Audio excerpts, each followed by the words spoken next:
That's tacos. I just felt like my spine just did a chip.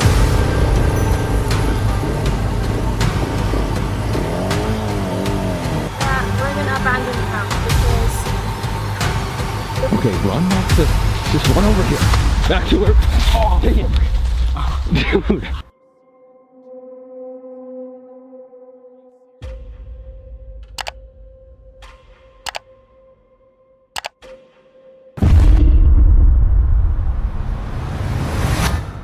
February 3rd, 2023. In the cold hills of the United Kingdom, Claire, creator of the YouTube channel Wild Bear, set out for another solo night in the wild. Her plan was simple: find an old stone hut and turn it into shelter with a single tarp, even as the forecast warned of bad weather ahead. The hike ended at a small ruin built of stacked gray stone open to the sky. Claire cleared a space, set her pack down, and began working quickly. Using that, and I've got the small tarp as backup in case something bad happens to this one. Lots of pegs. I've got some Titan ground anchors as well because I think it's going to be windy. These are my guy lines, and I've got lots of lightweight paracord as well, so hopefully we can put something together with that. Gonna guy out the corners first, and then we'll add some more on as well.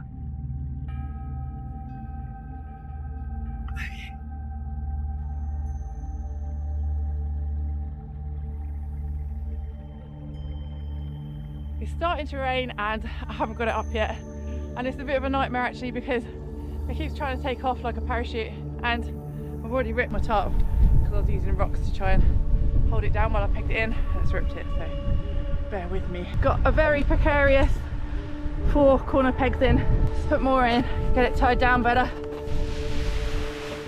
Oh, it's quite cool actually. Right, I definitely need more guys on this or it's just gonna fly off.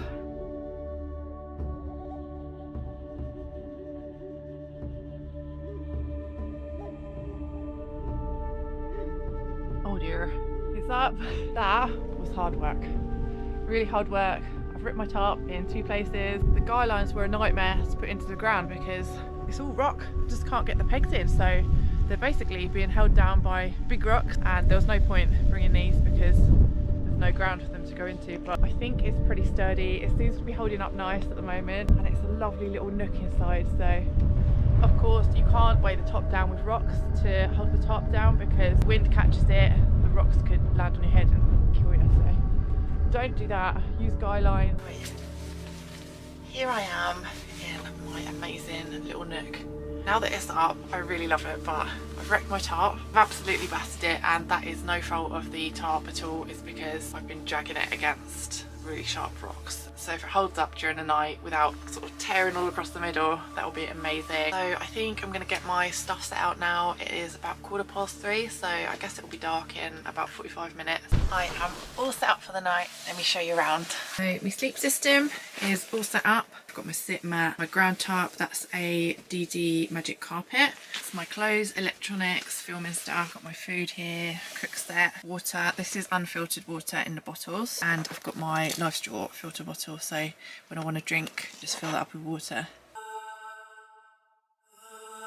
The rain's coming down a bit now, just slightly. I'm going to get my dinner started. I am Marvin and going to get my nice warm clothes on. I've fashioned a little hanging light so I can move my light around wherever I want it. It's really gorgeous in here.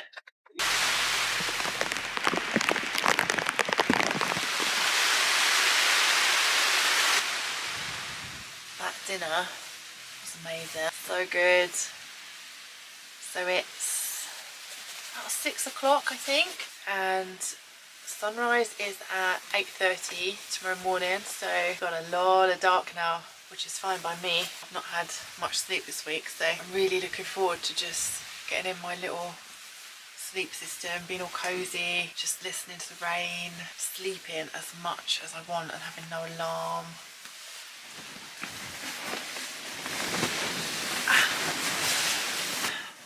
That is so comfy. It's bliss. I can just lay here, watch my tarp fly away into oblivion. The tarp fought against her from the start. Every gust of wind made it swell and twist. At one point, she pressed a rock against the fabric to hold it down, only to see a small tear form near the corner. Still, she kept going, tying line after line until the tarp finally stayed. Inside, it felt almost peaceful. The small room glowed with the light of her camp stove. She laid out her sleeping bag, arranged her food, and spoke softly about the storm moving in. For a short while, she managed to forget the wind outside. By 6 p.m., night swallowed the valley. 10 guy lines anchored the tarp. Rain hammered the roof, but it held. Then came the slow change, a drop of water, then a trickle, seeping through the seams. The air grew colder. And dry in my sleep system. My foot end of the bivy bag is getting wet. Everything by the door is getting wet because the rain's coming in the doorway. There is some moisture just floating around in the air, but for the most part, everything over the side is staying lovely and dry. It's fun. It's 8 o'clock now. I'm just chilling, watching a film on my phone and listening to the craziness. There is a ripping noise. I'm not much like it. That's just gonna keep ripping now.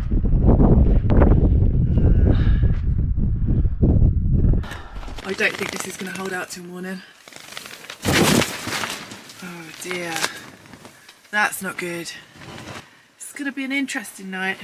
I don't know if you can see that, but the top's gone. It's gone. It's just ripped off. It's flapping around, so I've decided to pack up and go to my car. 10 o'clock, is it? Yeah. While it's not raining, I'm gonna get packed up and yeah, I'm gonna sleep in my car because no, that didn't work. It didn't work. I'm getting this away real quick before the rain starts again. Can make our way down real slowly and carefully. It's not always the right decision to pack up and go, but it's a full moon, so it's light. I've got plenty of head torches and whatnot, and it's easy, straightforward. 2 kilometres, take it slow. The guy lines and the pegs and the rocks, they all held absolutely fine, but it's just because the tarp ripped. Let's get down from here. Just gonna take it nice and slow, no rush, easy. Just gotta not slip really and really look where I'm going. So yeah, down at the stream. So cross this, and then we're back on the path. Here we are. Here's the path. Okay, good. Well, I don't think I've ever seen a waterfall in the dark before, so that's quite cool.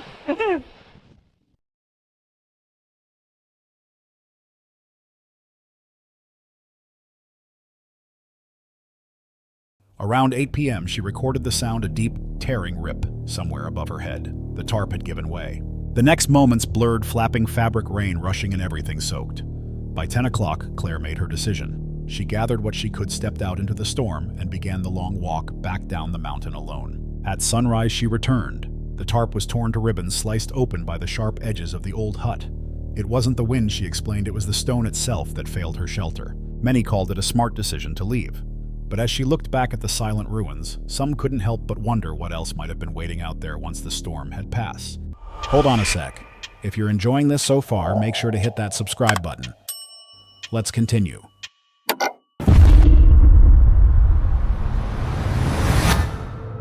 March 20th, 2023. Aboard one of California's most haunted ships, the Star of India YouTuber FaZe Rug began filming what he thought would be another late-night collaboration with Sam and Colby. Known for his energetic challenges and light-hearted adventures, Rug had recently stepped into darker territory, haunted investigations where the unknown often answers back.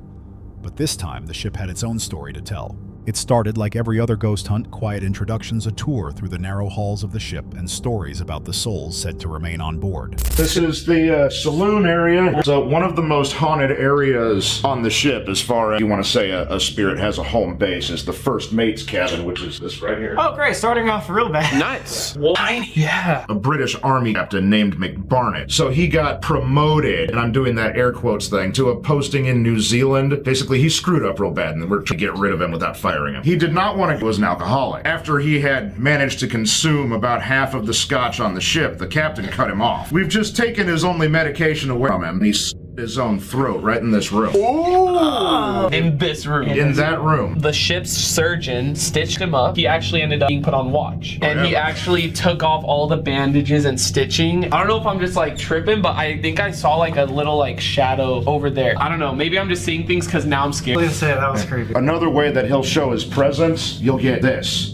Whoa. Opposite swing, and if the boat was rocking, they could be moving together. As you can see right now, they're both kind of coming to a stop. Where he fell from was the topgallant yard. If you look up there, it's the second one from the top. Oh, that's fun. He didn't die right away. No, he fell from the topgallant yard, starboard side, and he landed approximately here, right in this general area. He broke both legs and was knocked unconscious on impact. He never regained consciousness, but he did linger for 4 days. He was like 15 years old. He's a very playful spirit. Well, I'm going to take you to the place where the accident happened. Oh gosh. This man's name was never recorded in even the ship's log. We don't know what his name was. We're going to come down this ladder. This is where the story happened. Our unnamed crewmen, they were weighing the anchor, which means bringing the anchor up out of the water to get the ship underway. They're bringing it up, bringing it up. He's down there in the chain locker laying it out. There was a catastrophic mechanical malfunction with the anchor windlass, which is 2 levels above. The anchor redeployed, dropped, gravity carried it right to the bottom of the ocean. Well, he was in here with this chain. He got tangled up in it and pulled out through that. Oh! Wait, right here? What? Is uncomfortable to imagine what happened to him. It was not good. All right, guys, it's time for the investigation. We're starting in the saloon with the captain. Music box, it's a motion sensor. When you turn it on, it's gonna calibrate. Plays a creepy song like this. There we go. Oh. So now, anything motion will do this.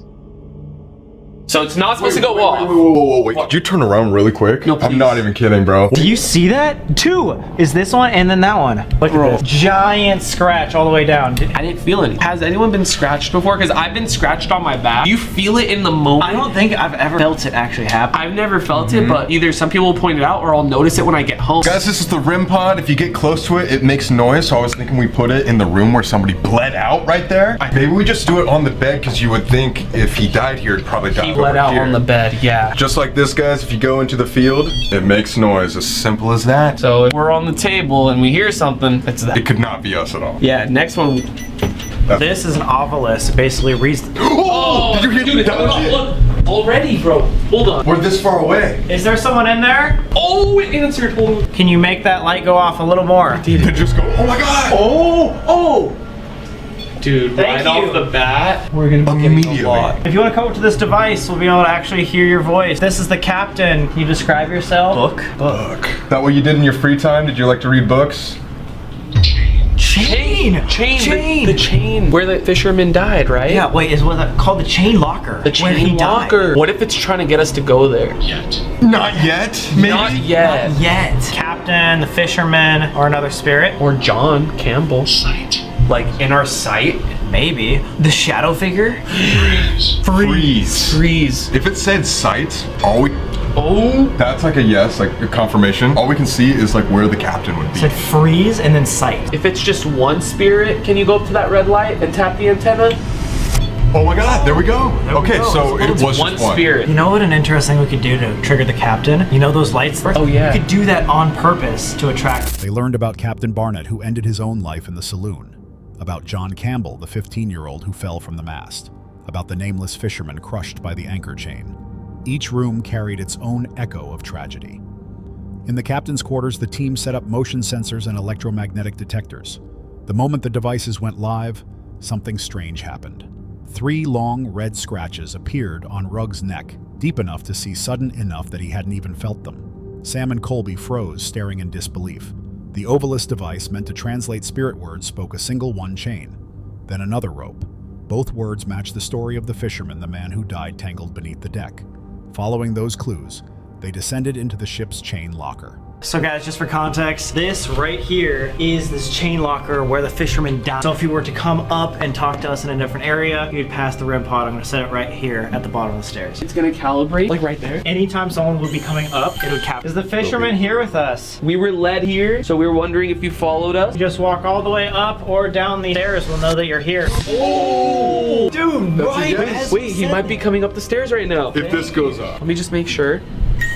Okay, that's so weird. That's very Wait, just putting this together, maybe I'm stupid as hell, but it said chain and rope, right? Yes. Yeah. Both of them? That is insane. Look. That's what I'm saying. That is so crazy. There's a chain and ropes everywhere. So we are in the kitchen right here, as you can see, and this is the room where the cook would sleep. Someone claimed they saw an invisible head lay on the bed, and I'm here with all this equipment that I'm gonna be in there by myself. I don't know if you guys got a good look of it before. I'm gonna set the music box right here in the doorway, so it's gonna calibrate. Oh, it said enter. I'm gonna place the REM pod in this corner because this is probably where someone could have laid their head. So as you can see, that's not supposed to. Johnny? Wait. John Campbell. It said Johnny. I think it's time to be in here alone, but look guys, it's not going off. So that's so freaky. Actually historic here. Oh my gosh, we were standing in John Campbell's spot where he jumped off. Together. Okay. I have a few devices set up. Left. My left. Oh my gosh. Someone's right next to me to the left. So I asked if the scratch mark on my neck was by an evil spirit on this ship or an evil spirit that's attached to me. If it's an evil spirit on this ship, please go touch that red light. Record and file. Oh gosh. I'm not here to disturb you. I'm sorry if we are. If you want me to leave this room, give me a sign. If I'm speaking to a dark entity, give me a sign. Oh my gosh, the music box just went off. Did someone just walk in front of the music box? Is someone in the kitchen here with me? Some? Is there multiple people here with me? Here. Oh my gosh. The captain was an alcoholic. I think I'm like done in here, guys. I'm really feeling lightheaded. That's so freaky. It went off for a second. Fall. Oh my god. John Campbell fell. John, if this is you, give me a sign. The music box at the doorway or a REM pod right here. Surface. Oh my gosh. I think I'm just gonna get out of here, guys. It's gonna go off. Holy crap. I'm getting the chills right now. The air was tight, the space small. Using flashlights for yes or no answers, they asked if the two spirits they'd met earlier were responsible for the marks. The light stayed off. No. That silence led to another realization there might be someone or something else on board. Later, Rugg entered the ship's kitchen alone, the room where a crewman once saw a head resting on his pillow. Almost immediately, the Ovilus spoke again, Johnny. The name of the boy who fell. Then fall. Then surface. Each word connecting back to his death. When the music box at the doorway suddenly played, the group knew the session was over. We are back to where we started, where we had an insane amount of activity to start off the investigation. And we actually brought out the cat balls. If you guys don't know, these are just regular cat balls from Petco. As you can see, they're not going off from this much movement around. But if you touch it, like that, they go off. So if that goes off, that is crazy. We also set up, the music box in that room and the REM pod on that couch. I love getting blindfolded. All right, is that good? That's perfect. All right, see if that's too loud. You could turn it up. Turn it off. Okay, I think that's good. So we're good to go now. We can start asking questions. He's under. Rugg, you can't hear us, right? Wait, can we turn it up louder? I can't hear you guys, but I just want to hear your... Okay, there we go. This is so loud. This is like max volume right now. It's like super loud. All right, Rugg, can you hear us? Brian, are you ready to start? Oh. That hasn't gone off the entire time we were setting up the scene. Music box. Safe. First mate's room. Does that mean the captain is here with us? Are we safe here with the captain? Oh, I think it said Campbell. I'm not gonna lie. I think it said Campbell. John Campbell. Are we safe with Campbell? Did John Campbell come up here with us? Deal. Did John make a deal? Or John, are we talking to you? Finish You want to finish a deal? What deal do you want to finish? And there again. Drop. Campbell dropped from the map. John, are we talking to you specifically? Are you in this room right now where the music box is? Are you making that go off? Die fighting. So you died here on the ship, is that correct? tonight. Fighting. Is he saying something is gonna die here? First First mate's room. Do you recognize any of us? Have you been... Relax. Okay. Earlier you said something negative could possibly be here. Is it with us right now? Harm. Oh my god. Something's trying to harm us. What is it? Yeah. Oh my god. It is so loud, guys. He cannot hear us. Is this same thing? Turn around. Oh my god. The thing that was negative was in here. Turn around right there. It's the same thing that scratched Brian earlier. Haha. I genuinely have chills right now. There's something negative right behind us. Prank or something. He's like laughing at us. Are you still trying to harm us? Come in. Now. Come in now. Wait, do you want us to go into the first Screw main- you. Bro, this is actually like a harm. Dead. It said dead like before, right? Yeah, Or multiple killed? dying. Why are you here? Why don't you cross over? Are you trapped here? Be stopped. I heard that so clear. Stop. So he wants something to be stopped. The negative. Come. Dude, he keeps saying come. Where do you want us to go? You want us to go over to the first mate's room. Wait, what happened? I felt something behind me. Wait. What? What'd you feel? What'd you feel? I don't know, like I just felt like right here in the back of my shoulder, just like Oh, he just touched. I just felt like my spine did like chills, bro. Like someone touched me. I hope something. Oh my god. It's the same thing that just touched him, touched Brian earlier. Two of them. There's two here. Team. Did he say team? There's a team of harmful spirits. Matt. That's my name. Oh my god! Oh my god. Someone's trying to harm Matt and Ryan. Get out. Get out, bro. Okay, wait. Yeah, yo. Wait, we gotta. We gotta explain on the way. Come on, right now. Something's touching him right now. What? Saying, get I out. swear something touched me. Wait, is this going up now? You said something negative's in this room and then it was gonna hurt. Wait, what's happening? I'm out of here. They returned to the saloon for one last test, the Estes method. Rugg wore a blindfold and headphones repeating the words he heard from the spirit box. Harm. Die. Then turn around. The others turned just as the music box inside the captain's room triggered again. A second later, Sam said something had touched his shoulder. The box answered with one last word, touch marking the end of the investigation. Some viewers later debated what really happened, a coincidence, a misheard word, maybe even static interference. Others noticed the timing, the scratches, the names, the touch all arriving exactly when the devices spoke. Whatever the cause, the night on the Star of India left even the calmest skeptics uneasy. Before leaving, they thanked the spirits and asked them to stay behind. But as they walked away, one sensor blinked again after the room had emptied. Maybe it was nothing, or maybe not. July 19th, 2023. Deep in West Africa, the road to Abidjan stretched endlessly through mud and silence. Behind the camera was Noralie, the traveler known as Itchy Boots, a solo rider who has crossed continents on two wheels chasing freedom and the raw edges of the world. Her channel usually celebrates the thrill of open horizons, but on this day the road itself became her greatest test.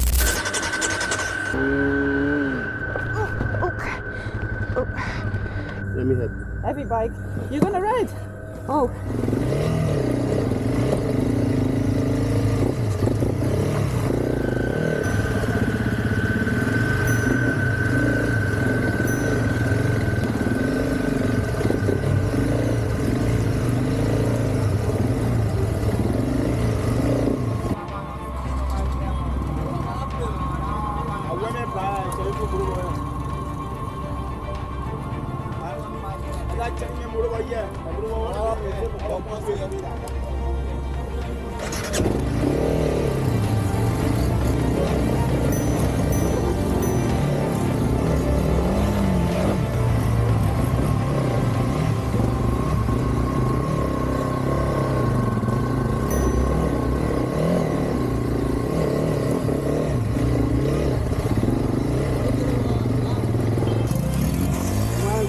She can be trying. That's good now. She can be trying. Take time, the English, take time. English, okay. Yeah, you should get out of this. Don't worry.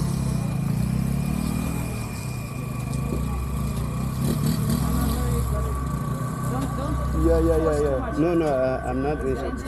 Gago! Lago! Hey, yo! What's up? Hey, Dylan! Oh! What the? Yeah, number, bro. Yeah. What the? Yeah, man, wait, move on the jump back in. Let me have this guy.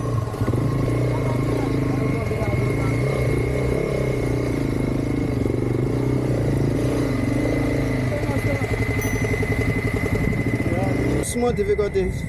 Small difficult? Yeah. No, small difficult. Let's just cross the last track. Then you handle it. Okay, then the engine must cool down. Yeah, cool down. Because it's getting too hot. But this is the worst part, right? Yeah, no, the worst one. Worst one? Yeah, but the very place that I find it difficult from the beginning, it's much easier than this one. So let's just help you cross it. We wish there's a little building right here. Yeah, we'll pack it. But then after that, until the border with Côte d'Ivoire, it's okay? No. Quota. It's okay? Yeah, it's okay. How long have you been here stuck? Weeks. One more plus. And still more people are coming, they don't know. Yeah. No solution right now. Nobody coming to fix the road? Nobody, no government, Nothing. Yeah. Oh man, I'm sorry. Yeah, it's not good, So that go, then you will be ahead of us. Anywhere you get stuck, we'll help you and push it a little bit. So let's just give you a last lift. Okay, alright then. Thank you. Oh, look at the distance. My man, a small window. Yeah.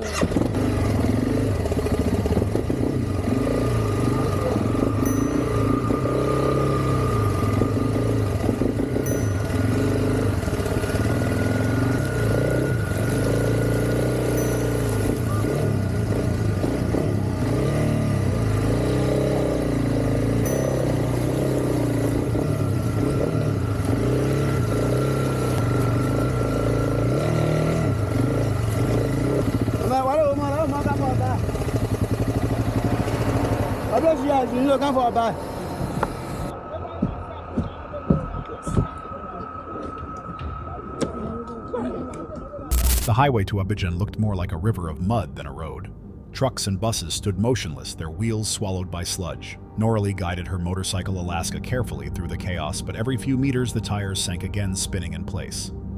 The mud clung to her boots, her legs the weight of the bike pressing deeper with each attempt. Around her, engines groaned and people shouted. But the road gave no mercy. For hours she pushed, lifted, and fought her way forward until exhaustion took over. Then from the distance came help, a young man named Lawrence. Calm and composed, he moved through the same mud with skill that looked almost unreal.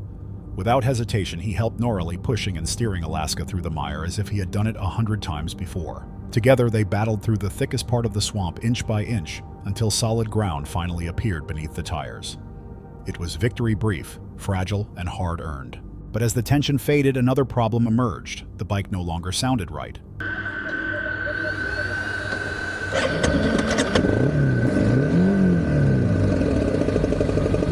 My clutch is burnt.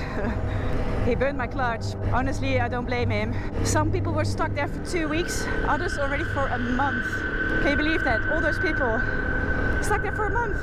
They say the government doesn't do anything for the road and there's no solution. I had to get past it.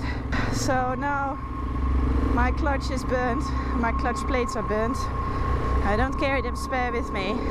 I have to make it straight to Abidjan in Côte d'Ivoire. That's my only option. That is still more than 500 kilometers from here. So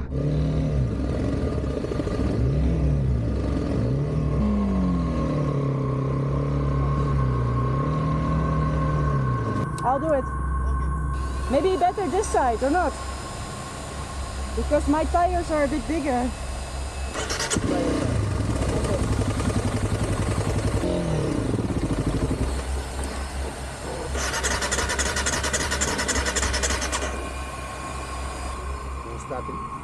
On reach to the next time. Rest small for like 5-10 minutes. Yeah. Yeah, then we pick up. How far to Plibo? Yeah, you will reach Plibo soon. Yeah. From the next time, you will be getting on the quota. Okay. Yeah, you will get on the quota. The quota is about 1 hour 15 minutes. You get to Plibo. 1 hour 15. Yeah, 1 hour 15 minutes.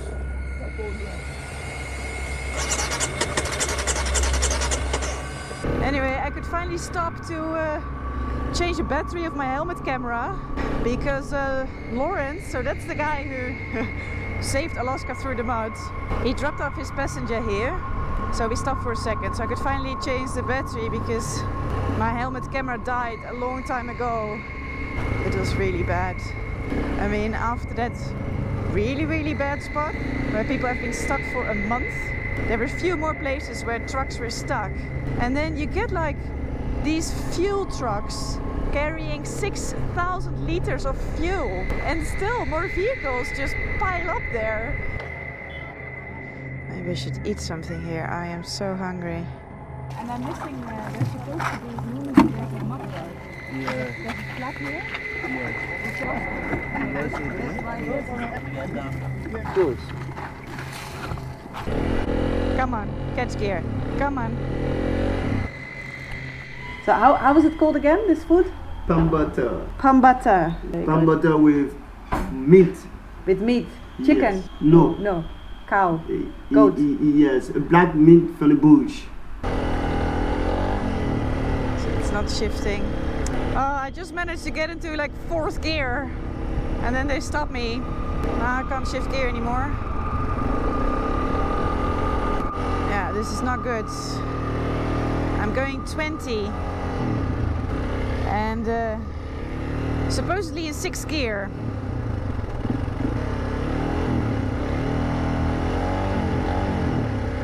Oh no. Come on, come on, come on. It's like as if the clutch is in all the time, but it's not. But this is a problem. This is a problem. The gears resisted and the engine stuttered under strain. The clutch was burnt, too much friction, too little rest. Alaska had carried her across continents, but now the machine that symbolized freedom could barely move forward. She had no spare parts, no mechanic, and still more than 500 kilometers to go before Abidjan. Norley pressed on anyway. She stopped in a small town to clean the mud off and shared a simple meal before saying goodbye to Lawrence. Alone again, she continued at a crawl, shifting through broken gears as rain began to fall. The road ahead was long, but she refused to stop. Even with her motorcycle failing beneath her, Norley rode on slow, steady, and unshaken. Later viewers called Lawrence a hero, a quiet symbol of how kindness survives even in the hardest places. Others saw in the struggle not just a broken machine, but proof of how fragile adventure can be when the road decides to fight back. By the end, Norley was still riding slower than ever, but unbroken. Watching her fade into the distance, one question lingers: was it the road that tested her, or the world reminding her how far strength can really go? October 19th, 2025, Peak District, England. Outdoor creator Mayella, from the YouTube channel Mayella, known for calm solo wild camping videos, set out on a new adventure, this time with her father. The plan was simple: one night by the river, surrounded by mist and silence. But in places like this, calm can be misleading. What began as a peaceful escape would soon turn into a fight against the elements. So we're on another wild camp, and today I'm with my dad, who's all the way over there. So I'm just trying to get to this spot. We have to find a different way to get to this spot because the river is crazy. So we need to go up and then go down again.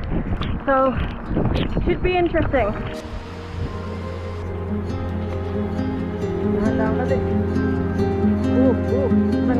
Okay, so we're here at this spot. Don't know if you can hear me right now. There isn't enough space for 2 tents, so me and Dad are just going to share 1 tent and we're going to put the tarp up. So let's get going because we're tired.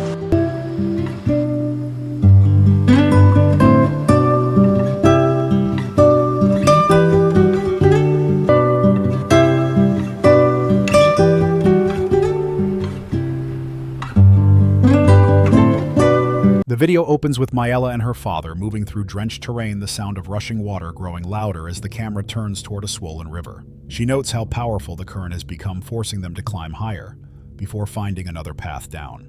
When they reach their campsite, the ground is too uneven for 2 tents, so they share one beneath a tarp as fog settles through the valley. The air feels heavy, the light fading fast. As hours pass, the weather worsens. Rain thickens, the soil turns to mud, and the river keeps rising. Realizing the risk, they decide to abandon camp. Okay guys, so we made the hard decision that we're going to abandon camp because the river is rising so much and it's already like we're so damp here now, like more so than earlier. So we decided that it's just a no-go today and just gonna go home. It's a shame, but yeah.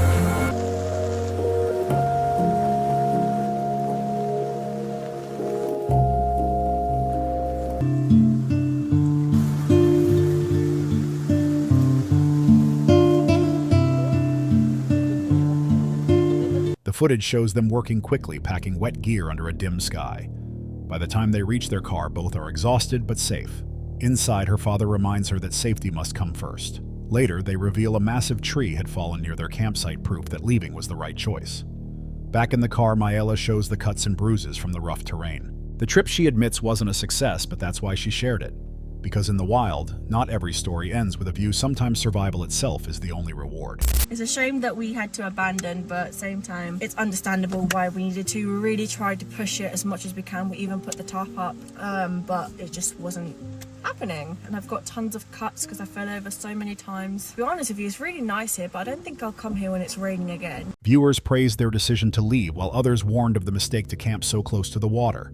Maybe it was just bad luck, or a quiet reminder from nature itself. They escape before the flood reached their tent, but as the footage fades to gray, one thought lingers: did they walk away by choice, or did the river decide it for them? November 17th, 2019, deep in Michigan, USA. YouTuber Connor Thomas, known for his comedic vlogs and outrageous challenges, uploaded a video unlike any he had made before the killer clowns at my campsite. This time there were no pranks, no laughter, only a strange rumor about clowns lurking near a familiar campsite and a late-night decision to go see if it was real. What began as content for fun would soon turn into something they'd rather forget.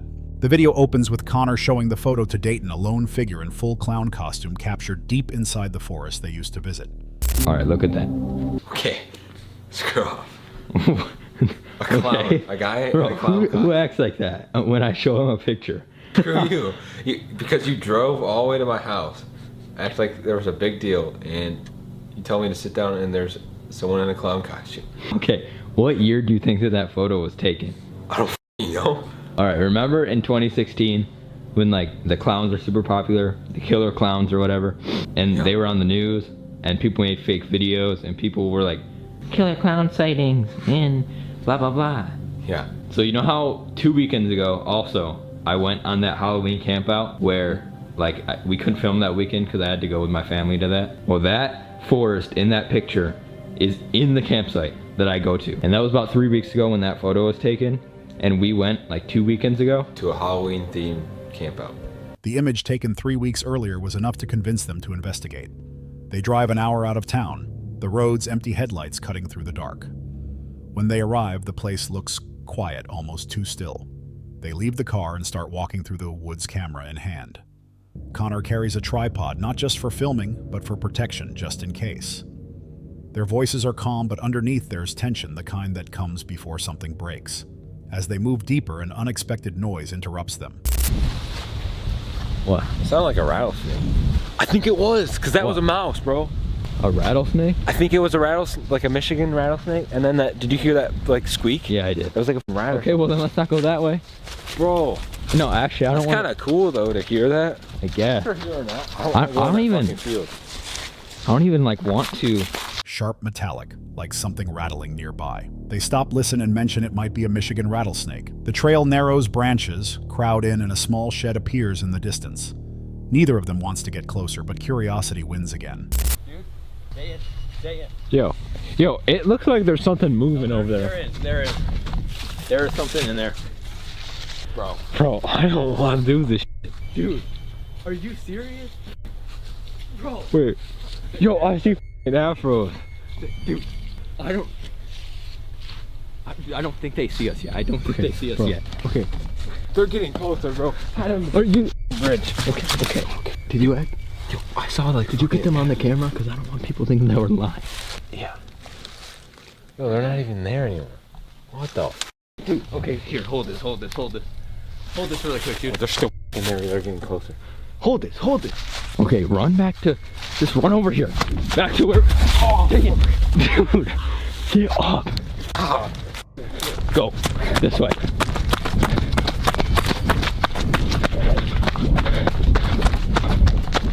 Are you serious? What the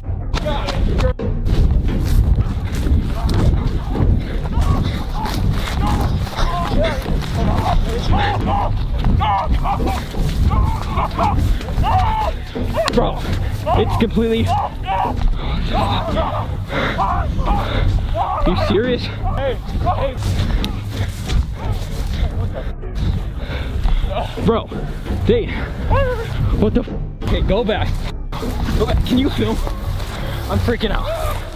Then it happens. Connor catches movement ahead, a figure, a flash of color, the outline of a round wig. He freezes, realizing what he's looking at. The clown isn't a rumor anymore. They turn to run, panic, shaking the camera, their breathing quickening as they race through the trail.